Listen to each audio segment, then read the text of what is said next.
जय माँ काली। हम सभी पर माँ की कृपा हमेशा बनी रहे, मैं माँ से ये प्रार्थना करती हूँ।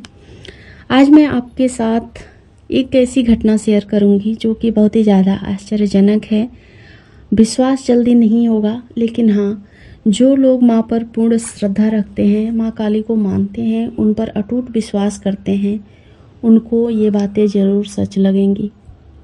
ये मैं आपके साथ एक छोटा सा अनुभव शेयर कर रही हूँ जो कि आपके भक्ति मार्ग को और भी ज़्यादा मजबूत बनाएगी। आप उस पर बहुत ही विश्वास के साथ आगे बढ़ पाएंगे।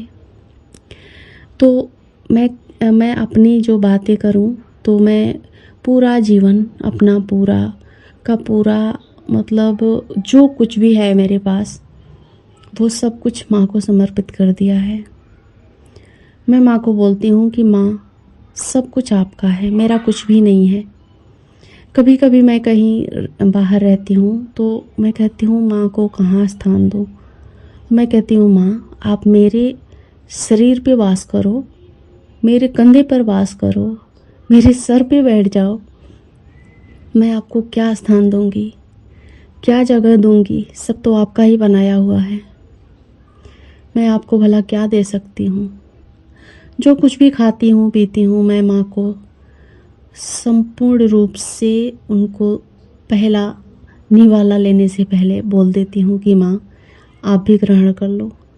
मैं आपको भला क्या खिलाऊंगी, क्या पिलाऊंगी, कैसे खिलाऊंगी, मुझे नहीं पता कि आप मेरे हाथ से कब आकर खाओगे, पर इतना ज़रूर विश्वास है कि आप मेरे अंदर वास करो, आप वहीं से सारे प्रसाद को ग्रहण करो। जो कुछ भी है सब आपका ही तो है। तो इसी विश्वास के साथ मैं अपने भक्ति मार्ग पे आगे बढ़ रही हूँ।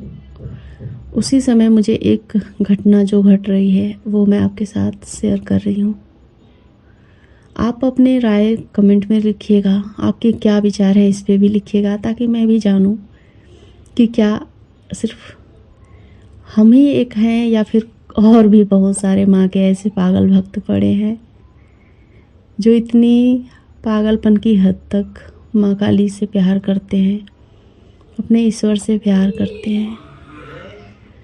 तो जब मैं चाय पीने का मुझे बहुत शौक़ था, तो मैं चाय जब भी पीती थी तो मैं मंदिर के सामने अपने जाती थी कप लेकर।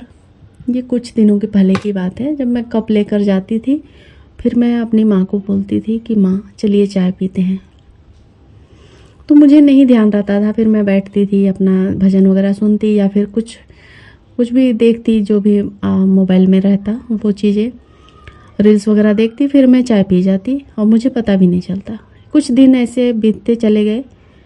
फिर अचानक से मुझे ये अनुभव होने लगा कि जो मैं चाय पीती हूँ ना, तो उसका मुझे स्वाद ही नहीं पता चलता है। कब मैंने पिया, कब ख़त्म हो गया, कुछ पता ही नहीं चल पाता है।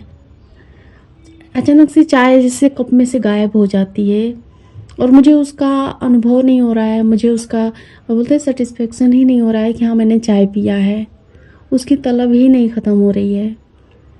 तो ये सब क्या है? क्या माँ सच में आकर चाय पीती है?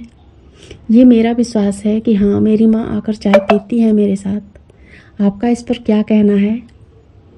आप अपनी कमेंट के ज़रिए मुझे बता सकते हैं। पर हाँ, ये मेरा पूर्ण विश्वास है कि जब मैंने माँ से आग्रह किया, काफ़ी दिनों तक मैंने माँ से कहा कि माँ आप आओ मेरे साथ चाय पियो, तो हाँ, माँ आने लगी मेरे साथ चाय पीने के लिए और माँ चाय पी जाती हैं।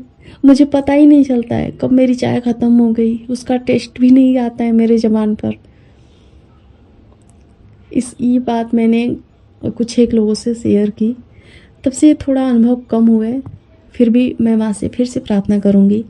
होता है जब हम ध्यान में अध्यात्म में होते हैं तो कुछ अपने अनुभव शेयर कर देते हैं तो वो अनुभव आने बंद हो जाते हैं। पर माँ से मैं फिर से प्रार्थना करूँगी कि वो मेरे साथ आए चाय पीने के लिए।